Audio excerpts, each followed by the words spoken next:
Welcome to all in all sports. என்னடா தனியாக உட்காந்துருக்கேன்னு பார்க்குறீங்களா? ஏன்னா இது கிரிக்கெட் தவிர மற்ற இருக்கிற எல்லா ஸ்போர்ட்ஸையும் பார்க்க போகிறோம். இது all around sports. So first வந்து பார்த்தீங்கன்னா ஐபிஎல்ல இல்லை T20 வேர்ல்டு கப்பில் சுனில் நரேனோட பார்ட்டிசிபேஷன் குறித்து தான் பேச போகிறோம்.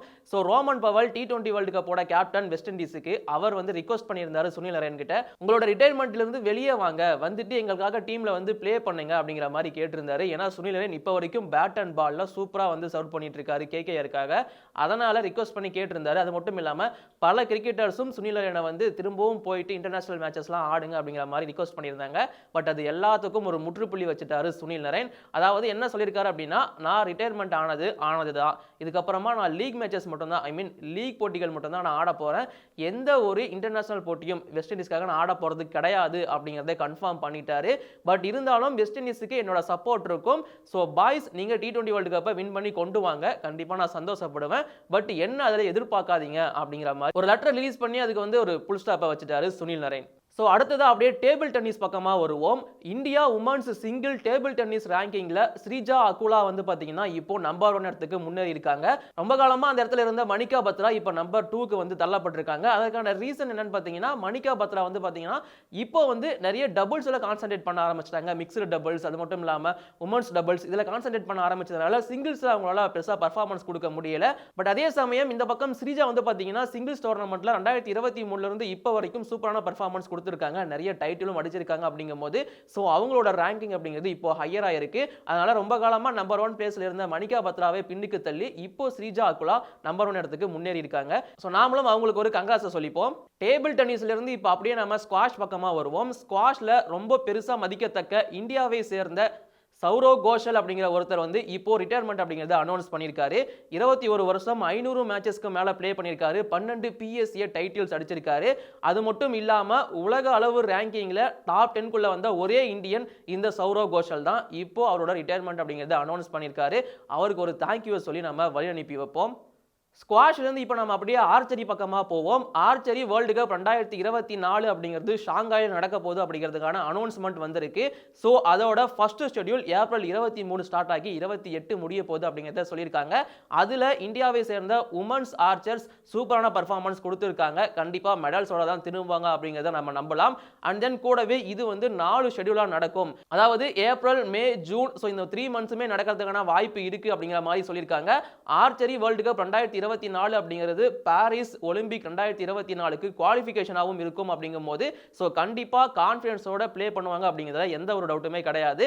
ஸோ பாரிஸ் ஒலிம்பிக் 2024 பற்றி பேசும்போது இந்தியா உமன்ஸ் நிறைய பேர் வந்து அதுக்கு குவாலிஃபை ஆயிருக்காங்க. ஸோ பாக்ஸிங்கில் உமன்ஸ் கேட்டகரியில் 4 பிளேயர்ஸ் வந்து குவாலிஃபை ஆயிருக்காங்க. அண்ட் தென் கூடவே வெயிட் லிஃப்டிங்லையும் குவாலிஃபை ஆயிருக்காங்க, அண்ட் ரெஸ்லிங்லையும் குவாலிஃபை ஆயிருக்காங்க. பட் குவாலிஃபை ஆனவங்க எல்லாருமே உமன்ஸ் அப்படிங்கிறது தான் இங்கே வந்து கூடுதலான விஷயம். மென்ஸ் இன்னமும் ட்ரை பண்ண வேண்டியது இருக்குது பாரிஸ் ஒலிம்பிக் 2024க்கு குவாலிஃபை ஆகிறதுக்கு. ஸோ ஆகுவாங்களா இல்லையாங்க அப்படிங்கிறத வெயிட் பண்ணி தெரிஞ்சுப்போம். இந்த இயரோட எண்டில் நடக்க போது பாரிஸ் ஒலிம்பிக், அதில் இந்தியாவோட பார்ட்டிசிபேஷன் எப்படி இருக்க போகுது அப்படிங்கிறது இந்த குவாலிஃபிகேஷன்ஸ் தான் முடிவு பண்ணும். ஸோ இப்போ நாம வந்து ஒரு அவார்டுக்குள்ள வருவோம். ஸோ பத்மஸ்ரீ அவார்டு இந்தியாவால் கொடுக்கப்பட்டு இருக்கு. அதில் ஸ்போர்ட்ஸ் கேட்டகரியை பொறுத்த வரைக்கும் 2024க்கு Rohan Bopanna senior tennis player, so அவர் வந்து வாங்கியிருக்காரு. இப்போதான் ரீசெண்டாக ஆஸ்திரேலியா ஓப்பன், மியாமி ஓப்பனில் வந்து டைட்டில் அடிச்சிருப்பாரு டபுள்ஸில். அது மட்டும் இல்லாமல் ஏசியன் கேம்ஸில் கோல்டு மெடலும் வின் பண்ணியிருப்பாரு. ஸோ அவருக்கு பத்மஸ்ரீ அவார்டு அப்படிங்கிறது கொடுக்கப்பட்டிருக்கு.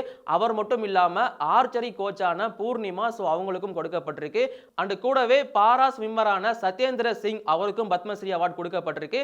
அண்ட் கூடவே ஃபார்மர் ஹாக்கி பிளேயர் அண்ட் கூடவே இன்டர்நேஷனல் லெவல் கோச்சான ஹர்பீந்தர் சிங், அவருக்கும் பத்மஸ்ரீ அவார்டு அப்படிங்கிறது கொடுக்கப்பட்டிருக்கு. ஸோ ஸ்போர்ட்ஸ் கேட்டகரியை பொறுத்த வரைக்கும் இந்த 4 பேருக்கும் 2024க்கான பத்மஸ்ரீ அவார்டு கொடுத்துருக்காங்க. அவங்களுக்கு நம்ம ஒரு வாழ்த்துக்களை தெரிவிச்சுப்போம். அப்படியே நாம செஸ் பக்கமாக மூவ் ஆகுவோம். ஸோ செஸ்ல தமிழகத்தை சேர்ந்த 17 வயதான குகேஷ் டி வந்து பார்த்தீங்கன்னா மிகவும் சிறு வயதில் FIDE சாம்பியன்ஷிப்பை அடித்த அந்த ரெக்கார்டை வந்து படைச்சிருந்தாரு. அது மட்டும் இல்லாமல் வேர்ல்டு சாம்பியன்ஷிப் குவாலிஃபயருக்குமே குவாலிஃபை ஆயிருந்தார். ரொம்ப யங்கஸ்ட் பிளேயர் அதுக்கு குவாலிஃபை ஆகிறது அப்படிங்கிறது நம்ம குகேஷ் டி. அவர் தான் வெறும் 17 வயசு தான் ஆகுது. இப்போ நடந்து முடிஞ்ச FIDE அந்த சாம்பியன்ஷிப்பில் 14க்கு 9 அப்படிங்கிற மாதிரி புள்ளி எடுத்து ஸோ அவர் வந்து குவாலிஃபை ஆயிருந்தார். ஸோ அவர் தான் இப்போதைக்கு heart of the topic chess வேர்ல்டை பொறுத்தவரை. வரைக்கும் செம டாமினேட் பண்ணிட்டு இருக்காரு. பிரக்ஞானந்தாவை தொடர்ந்து குகேஷ் வந்து சூப்பர் பெர்ஃபார்மன்ஸ் கொடுத்துட்டு இருக்காரு. அண்ட் இந்த டோர்னமெண்ட்டை பொறுத்த வரைக்கும் பிரக்ஞானந்தாவையே தோற்கடிச்சிருந்தாரு குகேஷ் அப்படிங்கிறது கூடுதலான விஷயம். அண்ட் இந்த அச்சீவ்மெண்ட்டை பண்ற ரெண்டு இந்தியன் பிளேயர்ஸ் விஸ்வநாத் ஆனதுக்கு அப்புறமா நம்மளோட குகேஷ் அப்படிங்கிறதையும் தெரிஞ்சுக்கோங்க. ஸோ இப்போ நார்மலான ஸ்மாலான ஸ்போர்ட்ஸ் நியூஸ் எல்லாமே முடிஞ்சிருச்சு. இப்போ 2 பெரிய லீகை பத்தின நியூஸ் இருக்கு. ஒன்னு வந்து பாத்தீங்கன்னா Indian Super League season 10. So ISL season 10 பொறுத்த வரைக்கும் இப்போதைக்கு செமிஃபைனல் மேட்சஸ் அப்படிங்கிறது நடக்க போகுது. ஸோ மோகன் பகான், ஒடிஷா, மும்பை அண்ட் கூடவே கோவா இவங்கெல்லாம் மோதிக்க போறாங்க செமிஃபைனல்ல. ஃபைனல் அப்படிங்கிறது எங்க நடக்கும் அப்படிங்கிறதுக்கான வென்யூ இப்போ வரைக்கும் கன்ஃபார்ம் பண்ணல. ஸோ இப்போதைக்கு ஐஎஸ்எல் வெளியிட்டிருக்க தகவல் படி என்ன அப்படின்னா ஃபைனல் வர 2 டீம்ல எந்த டீம் டேபிள்ல மேல இருந்தாங்களோ ஸோ அந்த டீமோட ஹோம் வென்யூல தான் ஃபைனல் நடக்கும் அப்படிங்கறத சொல்லியிருக்காங்க. இப்போ எக்ஸாம்பிளுக்கு மோகன் பகான் அண்ட் மும்பை உள்ள வந்தாங்கன்னா மோகன் பகான் அதாவது கொல்கத்தாவில் நடக்கும். அப்படி இல்லாட்டி மும்பை இல்ல வேற ஏதாச்சும் டீம் வந்துச்சுன்னா மும்பையில் நடக்கும் அப்படிங்கிறத சொல்லியிருக்காங்க. அதாவது ஒடிசாவை தவிர கொல்கத்தா, மும்பை, கோவா இந்த 3 இடத்துலையும் ஃபைனல் நடக்கிறதுக்கான வாய்ப்பு ரொம்ப ரொம்ப அதிகமாக இருக்கு. எங்க நடக்க போகுது அப்படிங்கிறத நான் கூடிய சீக்கிரம் உங்களுக்கு அப்டேட் பண்றேன். And last news but not least news அப்படின்னே சொல்லலாம். பிகேஎல் சீசன் 10 இப்பதான் நடந்து முடிஞ்சிருந்துச்சு. புனேரி பல்டன் சாம்பியன் ஆயிருந்தாங்க. பட் பிகேஎல் சீசன் 11 ரொம்ப சீக்கிரமா வரப்போகுது அப்படிங்கிறதுக்கான நியூஸ் இப்போதைக்கு வந்திருக்கு. 4 மாசத்துக்குள்ளேயே நடக்க போகுது. அதாவது ஜூலை மந்தோட ஃபர்ஸ்ட் வீக்லயே பிகேஎல் சீசன் 11 நடக்கிறதுக்கான வாய்ப்பு ரொம்ப ரொம்ப அதிகமாக இருக்கு அப்படிங்கிறதுக்கான தகவல் வந்து இப்போதைக்கு வெளியே இருக்கு. ஆல்மோஸ்ட் இது கன்ஃபார்ம் தான். அதற்கேற்ற மாதிரி யூபிஓ தாஸும் ஒரு என்ஐபி பிளேயரை சைன் பண்ணி எடுத்திருக்காங்க பிகேஎல் சீசன் 11க்காக. ஸோ இந்த மாதிரி பிகேஎல் சீசன் 11 ரொம்ப சீக்கிரமா வரப்போகுது அப்படின்னா ஆக்ஷன் அதை விட சீக்கிரமா வரும்.